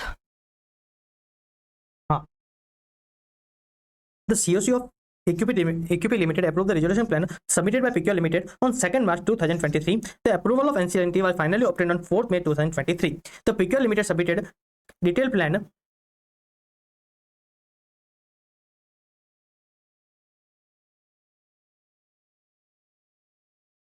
and commitment as a part of a resolution plan, including clearance of all outstanding debt which were leading to negative cash flows.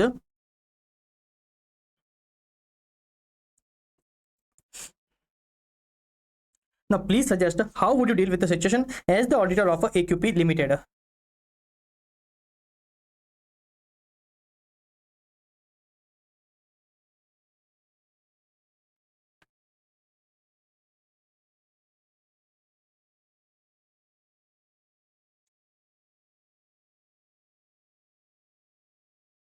तो देखिए यहाँ पे क्या हो रहा है, आपको पहले कुछ नेगेटिव सिनेरियो बताए गए कि देखिए कंपनी की जो पोजीशन है वो अच्छी नहीं चल रही है, राइट। वहाँ पे सिग्निफिकेंट कंडीशन क्या कर रही है, एग्जिस्ट कर रही है, जो क्या कर रही है, डाउट क्रिएट कर रही है on the entity's ability to continue as a going concern. मतलब क्या है, मटेरियल अनसर्टेनिटी भी है, बराबर। सबसे पहले अपन क्या देखते हैं, अपन देखते हैं क्या गोइंग कंसर्न है ना एप्रोप्रिएट है या नहीं है। ओके, एप्रोप्रिएट है तो अपन वहाँ पे देखते हैं क्या मटेरियल अनसर्टेनिटी एग्जिस्ट करती है या नहीं करती है, बराबर। ये चीज अपन किसके बेसिस पे अपन इवैल्यूएट करते हैं, on the basis of mitigating factor. किसके बेसिस पे, on the basis of mitigating factors. अब यहाँ पे देखिए जो मिटिगेटिंग फैक्टर है वो क्या है, सिग्निफिकेंट है, राइट। देखिए जो रिजोल्यूशन प्लान का जो अप्रूव होना है वो अपने आप में क्या है, बहुत ज्यादा सिग्निफिकेंट है, मिटिगेटिंग फैक्टर है कि एंटिटी क्या है, पहला तो गोइंग कंसर्न है, दूसरा वहाँ पे कोई मटेरियल अनसर्टेनिटी भी एग्जिस्ट नहीं करती है, वहाँ पे कोई भी मटेरियल अनसर्टेनिटी एग्जिस्ट नहीं करती। देखिए रिजोल्यूशन प्लान में है ना, देखिए इंसॉल्वेंसी बैंकरप्सी कोड इसीलिए है ना, कोड इसीलिए लाया गया कि है ना बिजनेस को बंद नहीं करना पड़े, बिजनेस क्या करे, कंटिन्यू करा जा सके, राइट। इसीलिए क्या लाया गया है, इंसॉल्वेंसी एंड बैंकरप्सी कोड लाया गया है। रिजोल्यूशन प्लान का अप्रूव होना ही क्या होता है, अपने आप में एक स्ट्रॉन्ग फैक्टर है कि एंटिटी क्या है, पहला तो गोइंग कंसर्न है, दूसरा यहाँ पे कोई भी मटेरियल अनसर्टेनिटी भी क्या है, नहीं है। ये एग्जांपल अपन ऑलरेडी क्लास में ले चुके थे, ये उसी पे क्या है क्वेश्चन है, बराबर। रिजोल्यूशन प्लान का मतलब क्या है, सबको है ना, हर कोई एग्री हो चुका है, हमारे सप्लायर भी है ना एग्री हो चुके हैं, हमारे क्रेडिटर भी एग्री हो चुके हैं, हमारे जो लोन वाले थे जिसने हमको लोन दिया था वो भी एग्री हो चुके हैं, जो बैंकर्स है वो भी एग्री हो चुके हैं, बराबर। हर कोई एग्री हो चुका है, किसी ने कोई अपना राइट छोड़ दिया है, किसी ने टर्म्स को चेंज कर दिए है, राइट। सब कुछ अभी क्या है, स्मूथ है फॉर द नियर फ्यूचर। तो अभी एंटिटी को ना बंद करने की जरूरत है, नहीं कोई मटेरियल अनसर्टेनिटी है, राइट। तो पहला तो जनरल प्रोसीजर बता है ऑडिटर क्या परफॉर्म करेगा।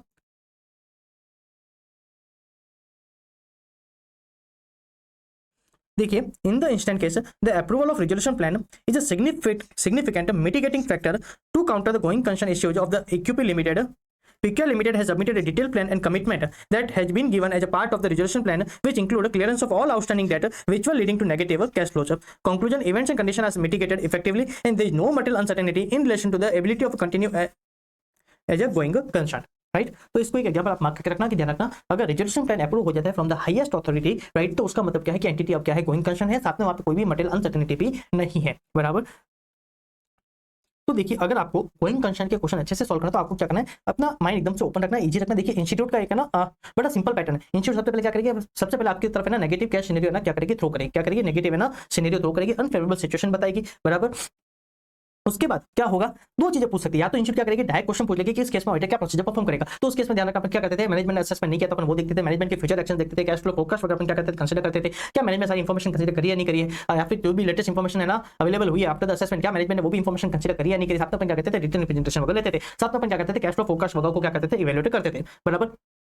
या तो है ना ऐसे क्या कर सकते हैं, आप क्या प्रोसीजर परफॉर्म करोगे आपको उसके बारे में बताना है, या फिर क्या हो सकता है, पहले नेगेटिव सिनेरियो देती है, बराबर। उसके बाद क्या देंगे, कुछ मैनेजमेंट के एक्शंस देंगे जिसको अपन क्या बोलते हैं, मिटिगेटिंग फैक्टर, क्या बोलते हैं उसको अपन बोलते हैं मिटिगेटिंग फैक्टर्स, राइट। कि मैनेजमेंट उस एडवर्स सिचुएशन को फेवरेबल लाने के लिए मैनेजमेंट क्या करी, उस नेगेटिव सिनेरियो को पॉजिटिव में लाने के लिए मैनेजमेंट क्या कर रही है, राइट। उसके बेसिस पर क्या करता है, कंसीडर करता है। अब ध्यान रखना, जब भी अपन को मिटिगेटिंग फैक्टर्स दिए हुए होते हैं अच्छे से, तो आपको क्या कंक्लूड करना है कि गोइंग कंसर्न तो एप्रोप्रिएट है, क्या है, गोइंग कंसर्न तो एप्रोप्रिएट है, बट क्या है, मटेरियल अनसर्टेनिटी एग्जिस्ट करती है, क्या करती है, मटेरियल अनसर्टेनिटी एग्जिस्ट करती है, जिसका डिस्क्लोजर होना चाहिए फाइनेंशियल स्टेटमेंट में, बराबर। अब ध्यान रखना, आपको कोई भी मिटिगेटिंग फैक्टर्स नहीं दिए हुए, कोई भी मिटिगेटिंग फैक्टर्स नहीं दिए हुए हैं, तो नॉर्मली उस केस में अपन क्या करते हैं, कंक्लूड करते हैं कि गोइंग कंसर्न क्या है, एप्रोप्रिएट नहीं है, उस चीजों को फेवरेबल लाने के लिए मैनेजमेंट के पास कोई भी एक्शन प्लान नहीं है, बराबर। तो उस केस में अपन क्या करते हैं, अपन कहना कंक्लूड करते हैं गोइंग कंसर्न एप्रोप्रिएट नहीं है, गोइंग कंसर्न बेसिस पे अकाउंटिंग नहीं होनी चाहिए, और जो इवेंट्स वगैरह है उसका एडिक्वेट डिस्क्लोजर होना चाहिए फाइनेंशियल स्टेटमेंट्स में, राइट। तो ध्यान रखना, गोइंग कंसर्न एप्रोप्रिएट है, पर क्या है, मटेरियल अनसर्टेनिटी, क्या है, मटेरियल अनसर्टेनिटी है, तो उस केस में क्या होगा, मैनेजमेंट को क्या करना पड़ेगा, मटेरियल अनसर्टेनिटी के रिगार्डिंग क्या करना पड़ेगा, डिस्क्लोजर देने पड़ेंगे। देती है तो well and good, otherwise auditor क्या करेगा, अपने ओपिनियन को मॉडिफाई करेगा। पर ध्यान रखना, सही तरीके से डिस्क्लोजर देती है तो ऑडिटर क्या करेगा, उसकी भी रिपोर्टिंग अपनी ऑडिट रिपोर्ट में करेगा, जो एज पर SF 570 है ना रिपोर्टिंग करी जाती है, material uncertainty related to the going concern, बराबर। तो ये बड़ा सिंपल सा रहने वाला है स्टैंडर्ड का फ्लो।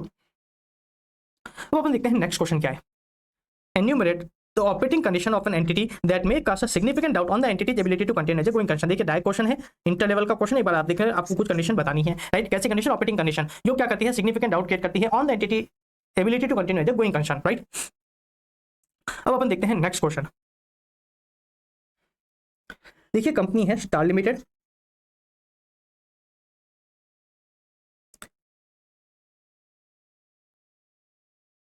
वो एक पावर जनरेटिंग प्लांट में क्या करता है, उसका बिजनेस है, वो क्या करती है, कोल यूज करती है as a raw material to generate the power.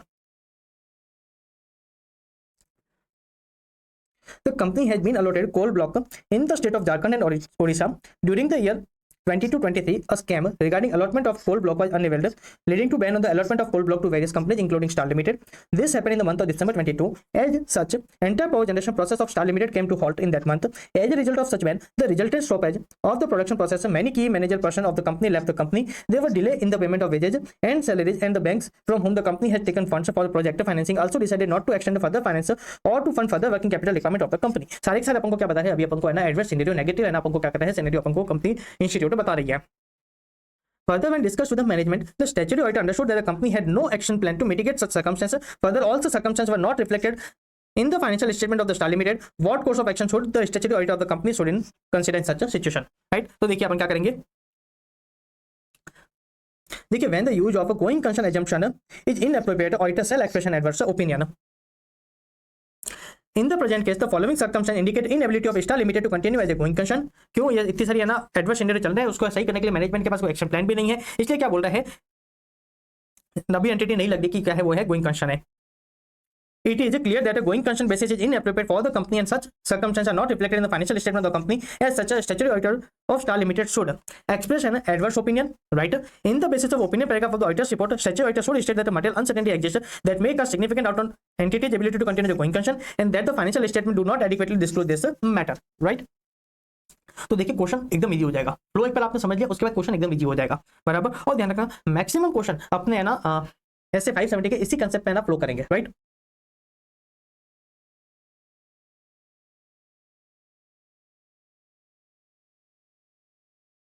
देखिए एक बार ये रिपीटेड क्वेश्चन है, एक बार आप इसको देख लेना।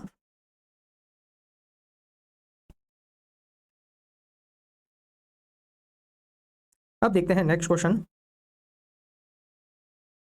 ओके देखिए ये भी रिपीटेड क्वेश्चन है, अपन ऑलरेडी जो नंदिनी वाला जो क्वेश्चन दिया था ना, ये वैसा ही क्वेश्चन है, राइट। तो ये भी रिपीटेड क्वेश्चन है। अब देखते हैं नेक्स्ट क्वेश्चन क्या है। एक सेकंड गाइस,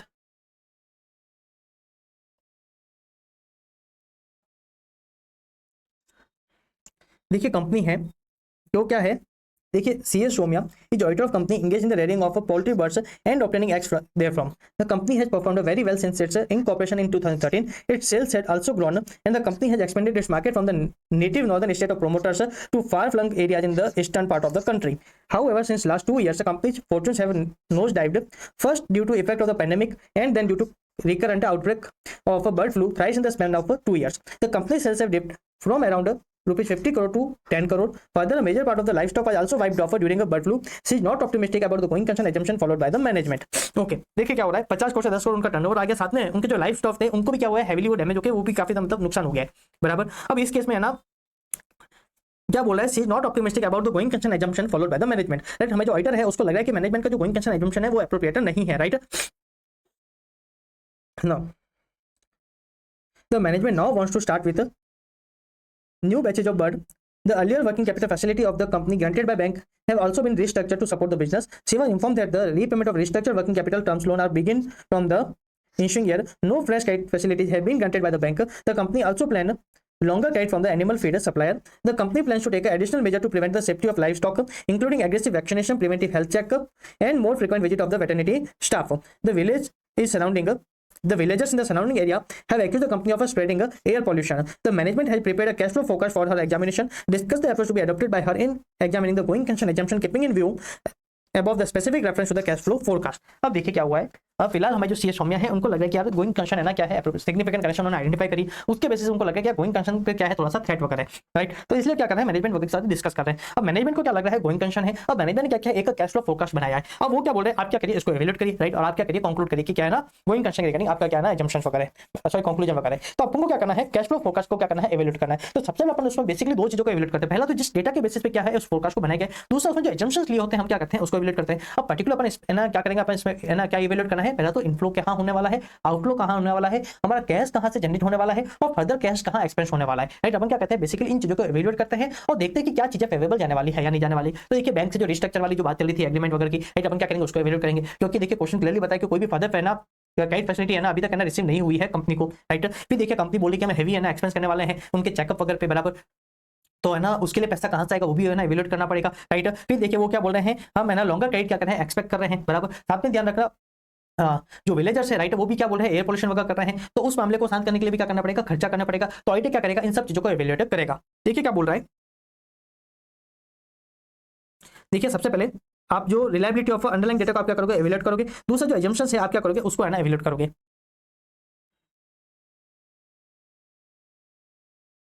वो देखोगे कि फंड्स किस तरीके से अरेंज किया जाएगा, तो reasonableness of the assumptions in the cash flow forecast, वो क्या करेगी, जो सैंक्शन लेटर वगैरह है वो क्या करेगी, उसको चेक करेगी।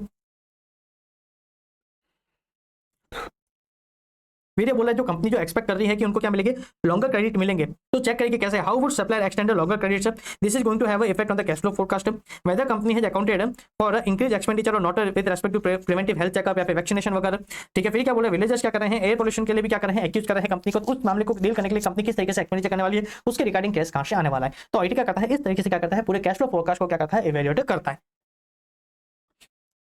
अब देखते हैं नेक्स्ट क्वेश्चन। नेक्स्ट क्वेश्चन क्या है,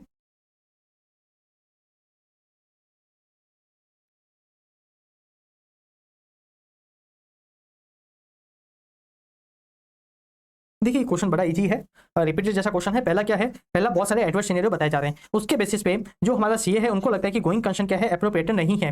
वो क्या बताता है, इस मैटर को सीएफओ के साथ कम्युनिकेट करता है, राइट। सीएफओ क्या बोल रहा है कि मैनेजमेंट, ओके मैनेजमेंट क्या करने वाली है। अब देखिए यहाँ पे सारी रामायण है, थोड़ी सी बेवकूफी है, पर देखिए क्वेश्चन बड़ा अच्छा क्या है, the CFO inform him that the management in turn is ready to include in the disclosure the inappropriateness of its use of the going concern assumption of accounting का।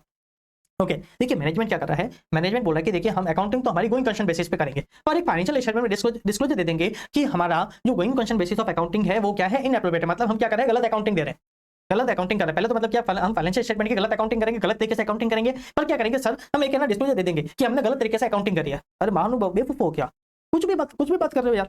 देखिए अगर गोइंग कंसर्न बेसिस पे accounting नहीं होनी तो उस case में going concern basis पे अकाउंटिंग नहीं होगी और एक डिस्क्लोजर दिया जाएगा कि गोइंग कंसर्न बेसिस पे अकाउंटिंग नहीं हुई है, राइट। आप गोइंग कंसर्न बेसिस पे अकाउंटिंग नहीं कर रहे हो, उसके रिगार्डिंग क्या डिस्क्लोजर दे रहे हो, तो ध्यान रखना ये आज पर एफआरएफ नहीं है। अगर ऐसा करते हैं तो उस केस में ऑडिटर क्या करेगा, अपने ओपिनियन को मॉडिफाई करेगा, क्या करेगा, अपने ओपिनियन को मॉडिफाई करेगा। ऑडिटर क्या करेगा, एडवर्स ओपिनियन क्या करेगा, एक्सप्रेस करेगा, राइट।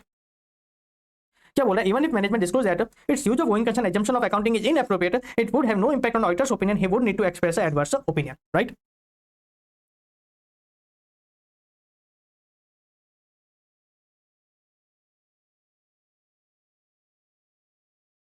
ये भी देखिए रिपीटेड क्वेश्चन है बट लेटेस्ट आया हुआ है, तो प्लीज आप इसको एक बार देख लेना। देखिए क्या बोल रहा है, कंपनी है ना एक सर्कस के बिजनेस में, अब ये क्या बोल रहा है, सर्कस का जमाना पूरा हो गया है, राइट। अब ना कस्टमर इतने आते हैं ना, मतलब जो वॉचर्स वगैरह ना वो इतने शो को देखने आते हैं, राइट।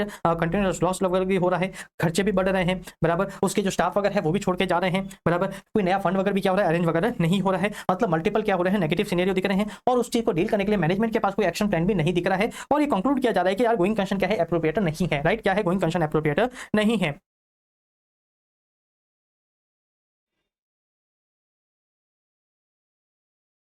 तो देखिए अगर सही नहीं है तो ऑडिटर क्या करेगा, उस केस में एडवर्स ओपिनियन क्या करेगा, एक्सप्रेस करेगा,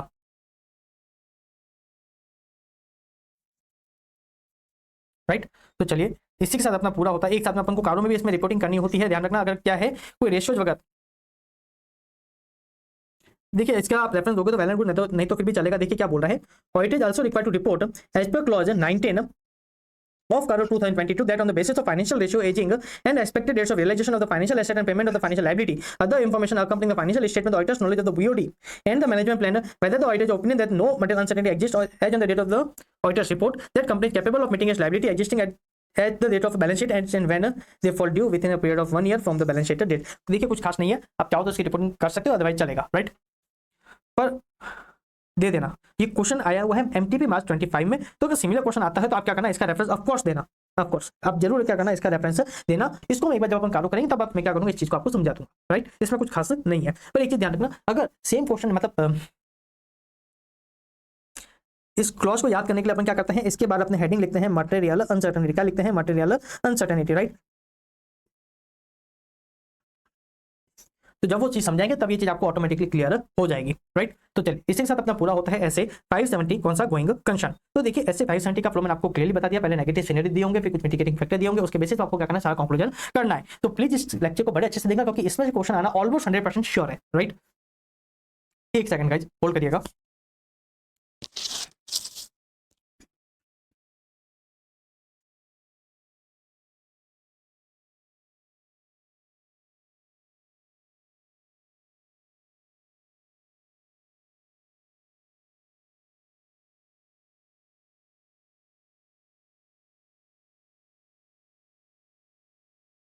ओके, तो शुरू करते हैं ऐसे 580 रिटर्न रिप्रेजेंटेशन। बहुत इजी स्टैंडर्ड है, तो चलिए फटाफट इसको कंप्लीट करते हैं।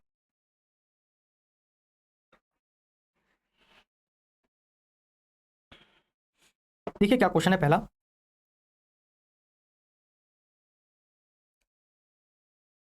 देखिए in the course of audit of के limited its auditor Mr. N observed that there was a special audit conducted at the instance of management on possible suspicion of fraud and requested for a copy of report to enable him to report on fraud aspect.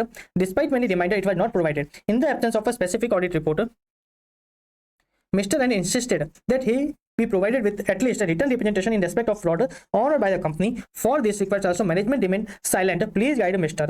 N. तो पहला तो देखिए ऐसे 210 का क्या हो रहा है, वायलेशन हो रहा है ऑडिटर के बिहाफ पे नहीं। मैनेजमेंट ने क्या किया था, एग्री किया था कि हम आपको क्या करेंगे, जो भी इंफॉर्मेशन आपको चाहिए हम आपको क्या करेंगे, अवेलेबल देंगे, राइट। अनरिस्ट्रिक्टेड एक्सेस की बात हो रही थी। अगर मैनेजमेंट आपको कोई रिपोर्ट नहीं दे रहा है तो वो क्या है, limitation on the scope of audit है, क्या है, लिमिटेशन है। और उसके कारण अगर उस चीज के कारण अगर उसका इफेक्ट क्या जा रहा है, आपके ओपिनियन पे जा रहा है, तो क्या करोगे, आप अपने ओपिनियन को मॉडिफाई करोगे। बिफोर मॉडिफाइंग ओपिनियन आप क्या करोगे, टीसीडब्ल्यूजी को क्या करोगे, कम्युनिकेट करोगे। That is the significant difficulty, right.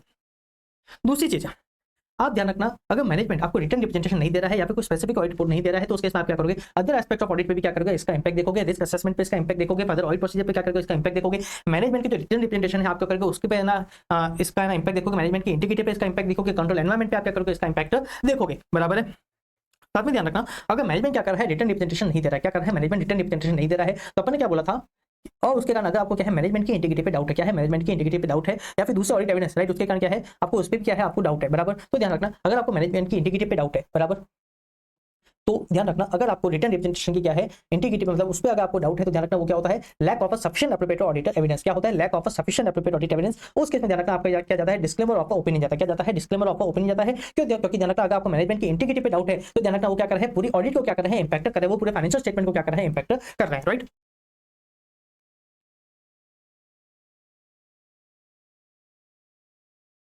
एक ऐसे 240 का रेफरेंस दिया हुआ है, एक ऐसे 580 का रेफरेंस दिया हुआ है। फिर क्या बोल रहा है, auditor shall disclaim an opinion on the financial statement if the auditor concludes that there is a sufficient doubt about the integrity of management such that the written representation are not reliable or management does not provide the written representation। उस case में अपन क्या करते हैं, अपन disclaimer of opinion देते हैं। क्यों, क्योंकि उस केस में हमको सफिशिएंट एप्रोप्रिएट ऑडिट एविडेंस नहीं मिल रहे हैं, राइट।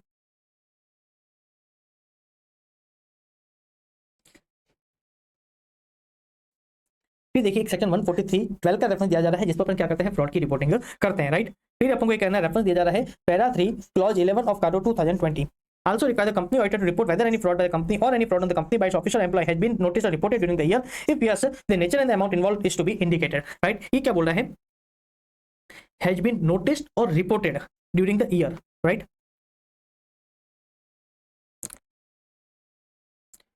तो अभी तक यहाँ पे ऑडिटर को पता नहीं है, ऑडिटर सिर्फ कंफर्म करना चाह रहा है कि हुआ है या नहीं हुआ है, ऑडिटर को पता नहीं है, राइट।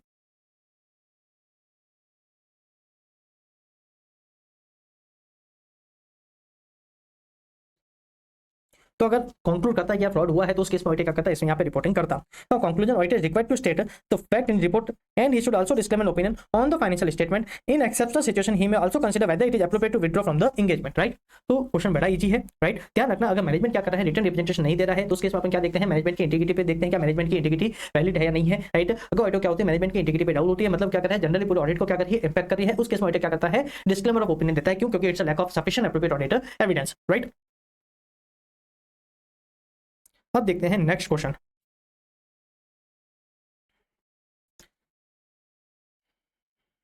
एक कंपनी है मेक माई जर्नी लिमिटेड, उनके ऑडिटर है PRSH and company. Company tour and travel में है। कंपनी का जो टर्नओवर है वो है 2000 CR का, उसका प्रॉफिट है 190 CR का।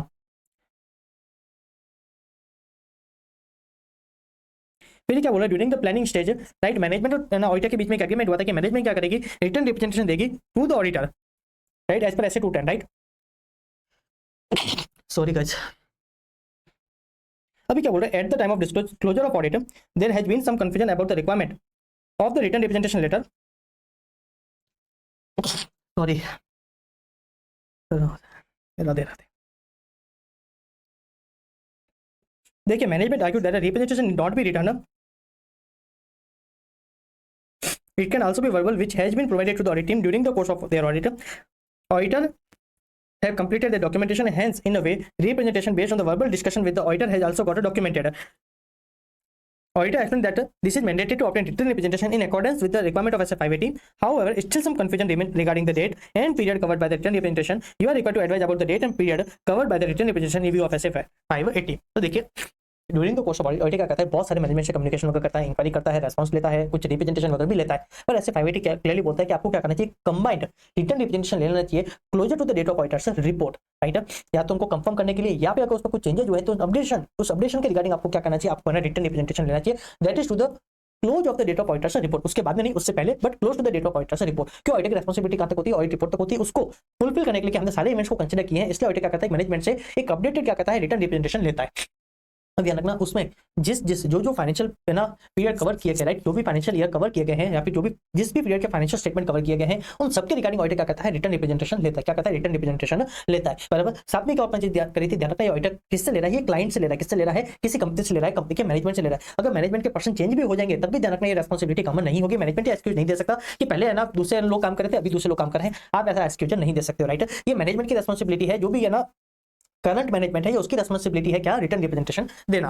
अगर वो नहीं देते हैं तो उसके ऑडिटर क्या करेगा, उसकी इंटीग्रिटी को क्या करेगा, एवेल्यूएट करेगा, क्या है ना मैनेजमेंट की इंटीग्रिटी वैलिड है या नहीं है, राइट, क्या उस पर डाउट है, बराबर। सो ऑडिटर क्या करेगा, दूसरे ऑडिट एविडेंस पे क्या करेगा, इंस्पेक्ट देखेगा, नाम इफेक्ट देखेगा, रिस्क असेसमेंट पे क्या करेगा, इसका इंपैक्ट देखेगा, फर्दर ऑडिट प्रोसीजर पे क्या करेगा, इसका इंपैक्ट वगैरह देखेगा। बस जानकर अगर मैनेजमेंट क्या करे, रिटर्न रिप्रेजेंटेशन नहीं दे रही है, ऑडिटर को वहां पे क्या है, उसकी रिलायबिलिटी पे डाउट है, तो उसके ऑडिटर क्या करेगा, डिस्क्लेमर ऑफ ओपिनियन देगा। क्यों? Because it's a lack of sufficient appropriate auditor evidence.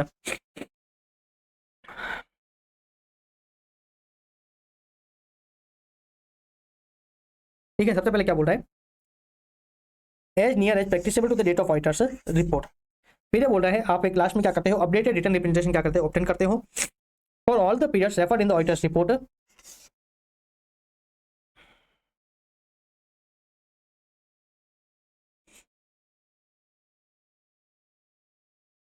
देखिए, अगर मैनेजमेंट में कुछ चेंज भी हो जाता है, तब भी ध्यान रखना, क्या बोल रहा है, this factor however does not diminish such person's responsibility for the financial statement as a whole, according to the requirement of the auditor to request from them a written representation that cover the whole of the relevant period still applies, right। तो ये एक बार पूरे standard की जो main जो technical चीजें हैं उसको है ना ये क्वेश्चन में कवर कर दिया है, तो प्लीज आप एक बार इसको देख के जरूर जाना, राइट। अब अपन देखते हैं नेक्स्ट क्वेश्चन। अब देखिए नेक्स्ट क्वेश्चन है, following is the written representation given by RDS Limited to statutory auditor, that is Messrs City and Associated, for the audit of financial year 22-23. The audit was completed and report dated 31st July 23 was issued. Point out if there is any anomaly in written representation reproduced below 15th April 2023। देखिए, पहले तो आपको यही मिल गई, अपनी date of audit report क्या है 31 जुलाई, और डेट ऑफ रिटर्न रिप्रेजेंटेशन क्या है 15th ऑफ अप्रैल। अपन ने क्या बोला था, अभी अपने देखा है कि ये है ना क्लोज होनी चाहिए to the date of auditors report. यहाँ पे तो बहुत बड़ा गैप आ गया है, मई जून एंड जुलाई, राइट, मई जून जुलाई 3.5 महीने का है ना गैप आ गया, तो ऑफकोर्स ये तो वैलिड नहीं है, इस वजह से 580 नहीं है। पहला तो लूपहोल अपन को यही मिल गया है। दूसरा लूपहोल देखते हैं, एक बार आप भी इसको रीड करिए, मैं भी इसको रीड कर रहा हूँ, एक बार आप भी इसको रीड करिए। मैं थोड़ा सा क्विकली रीड कर रहा हूँ। आप इसको आराम से रीड करिएगा।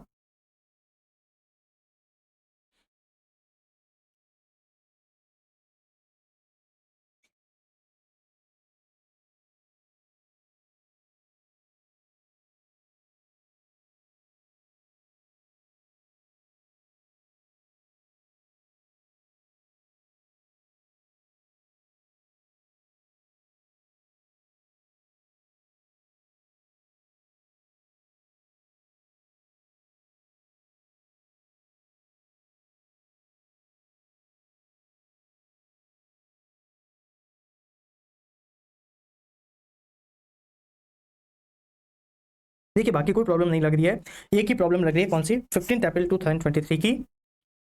It could signify that all subsequent event after the date of financial statement remaining adjustment or disclosure may not have been adjusted disclosed in the financial statement by management. As audit reported dated 31st July 2023, it reflects that auditor has considered subsequent event occurring between the date of financial statement and date of auditor's report. However, written representation pertain to the 15 April 2023, right. तो अच्छा question है, exam में आपको यहाँ पे time waste हो सकता है। तो इतना बड़ा क्वेश्चन है, इस तरीके का क्वेश्चन है क्या, इसमें क्या डिफॉल्ट है या फिर इसमें क्या है ना प्रॉब्लम है, उसको फाइंड आउट करिए। तो इसको थोड़ा सा लास्ट में ये ना अटेंड करना, राइट। हाँ, सिमिलर क्वेश्चन आ जाए तो एटलीस्ट आप एक गलती तो है ना फाइंड आउट कर ही सकते हो, बराबर। अब अपन देखते हैं नेक्स्ट क्वेश्चन।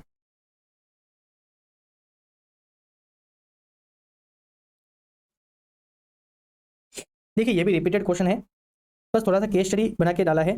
देखिए अभी अपन ने क्या बोला था, जितने भी पीरियड है ऑडिट रिपोर्ट में कवर है उस सब के लिए अपन क्या करते हैं, रिटर्न रिप्रेजेंटेशन लेते हैं। यहाँ पे क्या है, 3 साल के कवर है, बट मैनेजमेंट क्या कर रहा है, 1 ही साल का दे रहा है। मैनेजमेंट क्या कर रहा है, 1 ही साल का दे रहा है, बाकी 2 सालों का नहीं दे रहा है। तो उस केस में आपको बताना पड़ेगा कि आपकी रिस्पॉन्सिबिलिटी है रिटर्न रिप्रेजेंटेशन देना उन 2 पीरियड के लिए भी। अगर नहीं देता है तो ऑडिटर क्या करेगा, यहाँ पे डिस्क्लेमर ऑफ ओपिनियन क्या करेगा, एक्सप्रेस करेगा, राइट।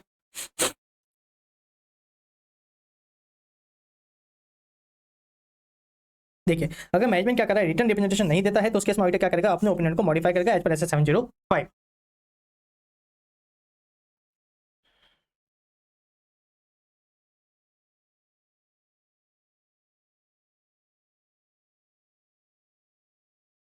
अगेन देखिए ये भी रिपीटेड जैसा क्वेश्चन है, आप एक बार इसको रीड करना। एक क्वेश्चन पूछा गया ऐसे 540 का अपन ऑलरेडी है ना इसको डिस्कस कर चुके हैं चैप्टर 3 में, और दूसरा पूछा गया है अगेन रिटर्न रिप्रेजेंटेशन को लेके, जो भी अपन ऑलरेडी डिस्कस कर चुके हैं। तो ये भी एक क्या है, रिपीटेड जैसा है ना क्वेश्चन है, राइट।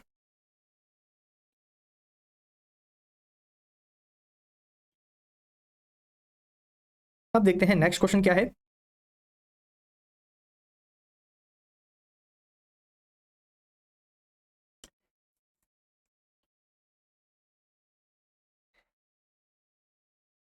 ओके देखिए ये भी अगेन रिपीटेड क्वेश्चन है।